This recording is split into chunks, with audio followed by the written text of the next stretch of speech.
കോഴിക്കോട് തിരുവമ്പാടിയിലെ നിർബന്ധിത നിക്കാഹിൽ ഫാം ഉടമയ്ക്കെതിരെ ഗുരുതരമായ വെളിപ്പെടുത്തലുമായി അസം സ്വദേശിയായ യുവതിയും പിതാവും. നിക്കാഹ് നടത്തിക്കൊടുക്കാൻ ആവശ്യപ്പെട്ടെന്നും ഇല്ലെങ്കിൽ ജോലി ചെയ്യാനാകില്ലെന്ന് മാനേജർ പിതാവിനെ ഭീഷണിപ്പെടുത്തിയെന്നും യുവതി പറയുന്നു. ബലം പ്രയോഗിച്ച് തന്നെ ഫാം ഉടമയായ അബ്ബാസിന്റെ മുറിയിലേക്ക് കൊണ്ടുപോയി വിവാഹം കഴിഞ്ഞെന്ന് പറഞ്ഞ് ലൈംഗിക അതിക്രമത്തിന് ശ്രമിച്ചു. തന്റെ സഹോദരിമാരെയും ഭാര്യമാരാക്കുമെന്ന് അബ്ബാസ് പറഞ്ഞതായി യുവതി ന്യൂസ് മലയാളത്തോട് വെളിപ്പെടുത്തി. കൂലി ചോദിച്ചപ്പോൾ മകളെ തരുമോ എന്ന് ചോദിച്ചുവെന്ന് പെൺകുട്ടിയുടെ പിതാവും പറഞ്ഞു. अब्बास एक महीने के बाद पता चला कि अब्बास इसका ओनर इधर का ओनर है और बाबू तो मैनेजर ही है. बाद में वो इधर आता है, एक दिन 2 दिन बाद आता है, मुझे कुछ गंदी बातें करती है, गंदी हाथों से दिखाती है, कुछ ऐसा भी बोलती है जो लड़कियों को बोलना नहीं चाहिए. एक लड़का एक लड़की को बोलना चाहिए, ये भी बोलता है वो. ऐसे करके वो आता है, रोज़ से वही करता है. बाद में ऐसे करते 2-3 दिन हो गया. बाद में एक दिन बाबू पापा से ऐसे बात कर रहे कि तुम्हारी बेटी के लिए अब्बास शादी की बात कर रहे, वो बहुत अच्छा है, वो पहले शादी नहीं किया, उसके पास बहुत पैसा है, तुम्हारी बेटी को बहुत अच्छे से देखेगा. पापा को ऐसा कुछ बोल रहा था, मैंने सुना, और धमकी भी दे रहे थे अगर शादी नहीं दिया तो केरला में काम नहीं मिलेगा, कोई जगह पे तुमको काम ही नहीं देगा, तुमको केरला रहने नहीं दूंगी, ऐसा कुछ बोल रहा था. ऐसे बोल के 2-3 दिन चला गया. फिर वो 27 को कॉल किया, सुबह कॉल करके बोल रहा है कि अब्बास की फार्म में काम है, तुमको जाना होगा इधर. बाद में हम दोपहर को खाना बना रहे थे, तब वो आया, आके बोला अभी तुमको जाना होगा अब्बास के अंदर. बाद में हम उसके साथ अब्बास की रूम में गया. हमने बोला कि ये तो अब्बास का रूम है, तो हमारा काम किधर है, को काम में लेके जाऊंगी, ऐसे बोल के 28 को अब्बास आया. अब्बास के साथ और एक लोग आया, बाबू भी आया, आके पापा को एक रूम पे लेके जाके धड़ा धमका के कुछ बातें किया आपकी भाषा से जो हमको आता नहीं है.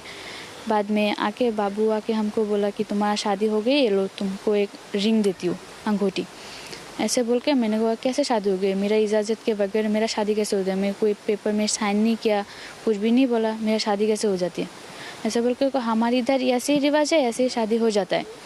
मैंने कुछ भी नहीं बोला. मैंने बाद में बहुत रोया, रो के बाद में वो बाबू है ना, बाबू ऐसा चला गया.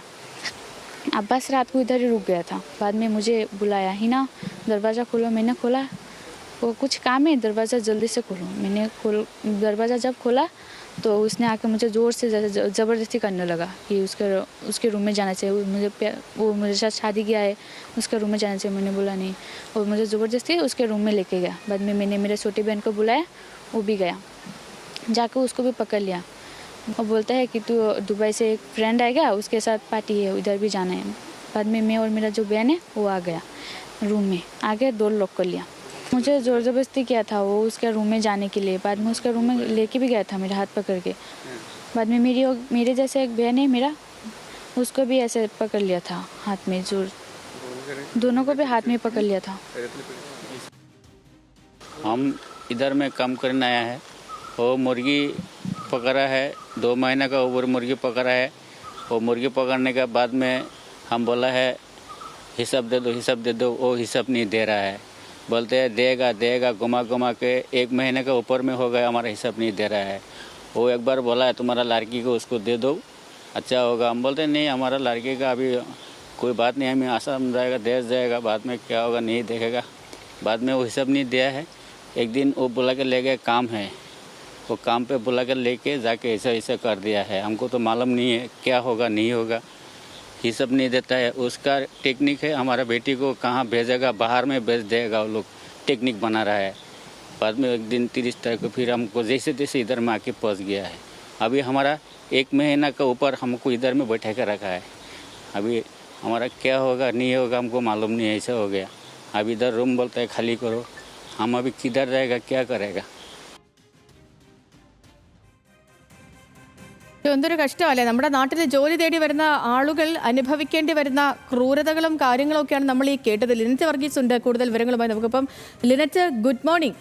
ഇത് ഈ പെൺകുട്ടിയും കുടുംബവുമൊക്കെ ഉന്നയിക്കുന്നത് ഗുരുതരമായ ആരോപണങ്ങളാണ്, ഗുരുതരമായ ഈ കാര്യങ്ങൾ അവർ നേരിട്ടിരുന്നു എന്നാണ് മനസ്സിലാകുന്നത്.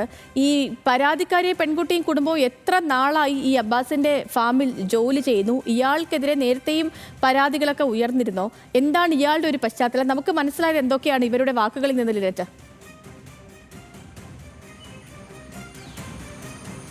Good morning Sethulakshmi. കഴിഞ്ഞ 2 മാസക്കാലമായി ആസാമിൽ നിന്ന് വന്ന് ഈ കോഴിക്കോട് ഈങ്ങാപ്പുഴയിലുള്ള ഒരു കോഴി ഫാമിൽ ജോലി ചെയ്യുന്നവരാണ് ഈ ആസാം സ്വദേശികളായ ഈ കുടുംബം.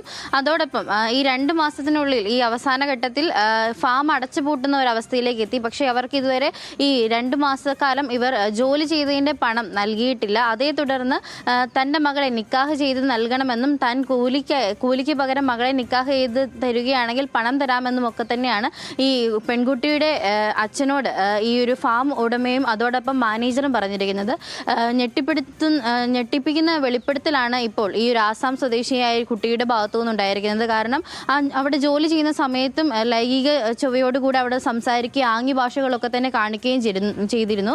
ഈ ഫാം അടച്ചുപൂട്ടിയതോടെ മറ്റൊരു ഫാമിലേക്ക് ഈ കുടുംബത്തെ മാറ്റി പാർപ്പിക്കാനുള്ള ശ്രമം എന്ന് പറഞ്ഞാണ് ഈ കഴിഞ്ഞ 27-ാം തീയതി മെയ് 27-ാം തീയതി ഈ കുട്ടിയെയും കുടുംബത്തെയും മറ്റൊരു ഫാമിലേക്ക് തിരുവമ്പാടിയിലുള്ള മഞ്ചാടി എന്ന് പറയുന്ന സ്ഥലത്തുള്ള ഫാമിലേക്ക് കൊണ്ടുപോകുന്നത്.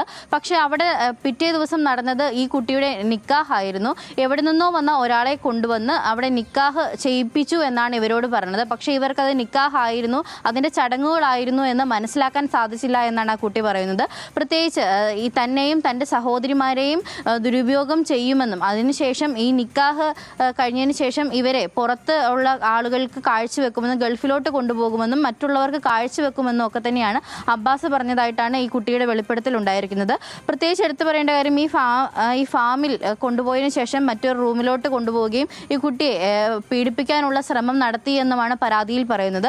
അതോടൊപ്പം ബലപ്രയോഗത്തിലൂടെ അബ്ബാസ് പലതവണ ഇതുപോലെയുള്ള ശ്രമങ്ങൾ നടത്തിയിട്ടുണ്ടെന്നും തൻ്റെ സഹോദരിമാരോടും ഇത്തരത്തിലുള്ള മോശമായിട്ടുള്ള പെരുമാറ്റമാണ് ഈ ഒരു ഫാം ഉടമയായ അബ്ബാസിനെയും അതോടൊപ്പം മാനേജറിൻ്റെ ഭാഗത്തു നിന്നും ഉണ്ടായിട്ടുള്ളത് എന്നതാണ് വ്യക്തമാക്കിയിരിക്കുന്നത്.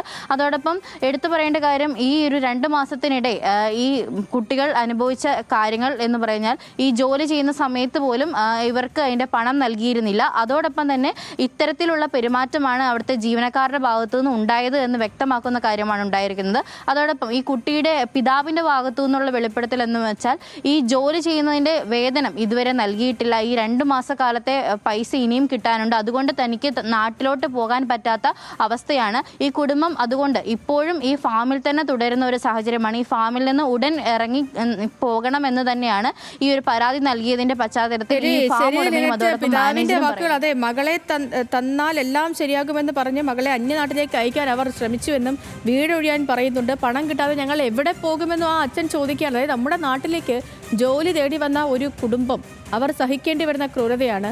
ആ ഒരു പെൺകുട്ടിയും ആ കുടുംബവും ഇപ്പോഴും നീതി തേടുകയാണ്. ഇത്തരത്തിലുള്ള അബ്ബാസുമാർ ഇനിയും നമുക്കിടയിൽ ഉണ്ടാകും. ഇവർക്കെതിരേക്ക് ഒരു നിയമ നടപടിയിലേക്ക് എത്രയും വേഗം എത്തിച്ചേരുമെന്നും പ്രതീക്ഷിക്കാം. ലിനറ്റ് വർഗീസാണ് വിവരങ്ങൾ നൽകിയത് കോഴിക്കോട് നിന്ന്.